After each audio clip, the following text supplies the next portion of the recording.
This is our Croissamisu. It's our new filled croissant inspired by the tiramisu. We take our sourdough croissant and fill it with a house-made sweet mascarpone cream and then glaze it in a cold brew coffee glaze. It's topped with cocoa powder, chocolate-covered espresso beans, and white chocolate curls. All right, so I'm cutting open the final product for our Croissamisu. We've been working on this for a little while. Actually, you can go back to an early test that we did for YouTube a month or so ago. This was originally inspired by a baker that we met in Rhode Island a couple months ago at a conference, Hannah Kwan. And she was inspired by a bakery out in Spain called Pasteleria Hoffman. It's a play on the tiramisu. We have a sourdough croissant here with proof, which makes it even more, different.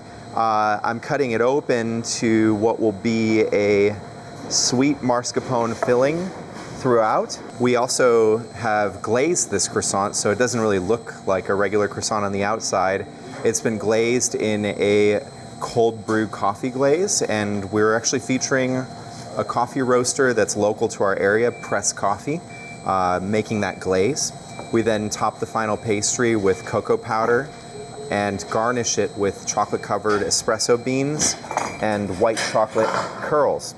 It's definitely plenty for two because it's quite rich and sweet and delicious, but I'm gonna enjoy at least half of this right now. It's really nice.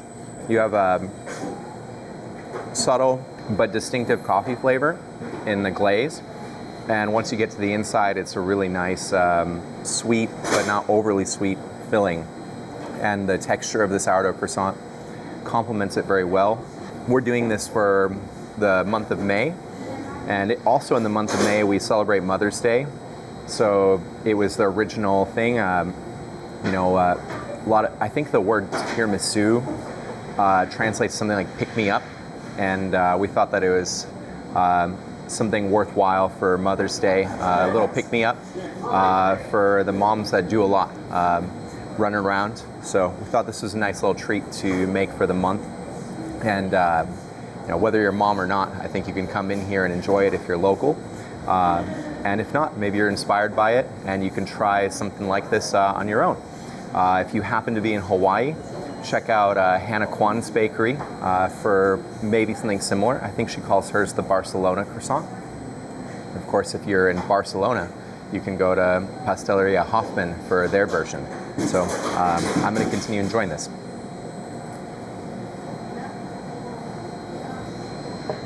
So we've learned a lot in a couple months of messing around with this product.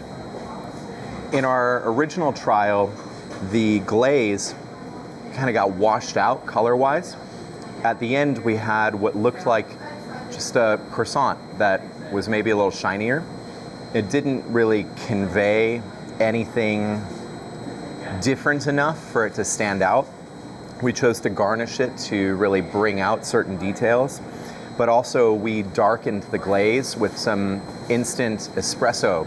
So in the video that you can see us making it as a test, we had just used cold brew, and that sort of base glaze was a little bit too light for us when we went to apply it. We also found that that one was a little too thin, and between it being too thin and too light, it sort of just got washed out in the pastry itself. You can see that we have a pretty clear color differentiation between the glaze and the pastry itself in the final product. But additionally, we dialed back and found the right ratios for the filling too. We worked on this as a team, and it was a lot of fun. A lot of the staff that we have here at this bakery participated. We have in the last few months moved the mixing and dough production process from here, where it was ever since we moved out of the garage, to our Shea location. And that's left this team doing what they're doing today, which is baking a lot of market bread. Still our highest output bakery in terms of what we can bake here. But because we don't mix or shape the bread here anymore, we've left a lot more bandwidth for pastry production. And we can, as a team, tackle details like filling croissants. it's a bit of a new milestone for us where we can take our pastry program to the next level. First, though, we had to move the mixing out of here, and we had to work on refining. So this is kind of a first attempt at a filled pastry, and it signals kind of where we're going with our pastry program.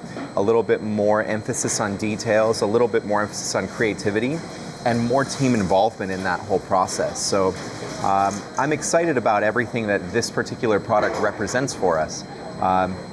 It means that we're making some progress. And there is some discomfort with it all.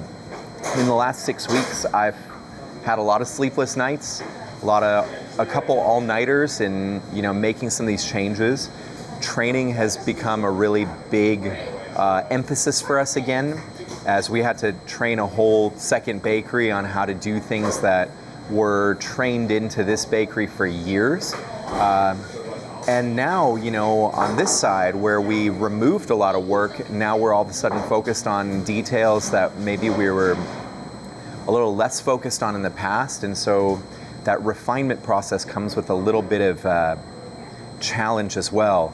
People getting used to a lot of new routines, getting used to attention to detail in areas that really maybe were overlooked in the past. There's a level of discomfort in all of that, and we're going through that while also producing new products at the same time. So I'm excited about what that means for the future when this all plays out. Mostly that we'll have a more skilled, more versatile, and more creative team that functions at higher levels of professionalism and performance in our craft. And this is a first sign of that. It's the first sign of these efforts that we've been making since Easter really playing out. So I'm excited about this. I'm going to enjoy the rest of this now.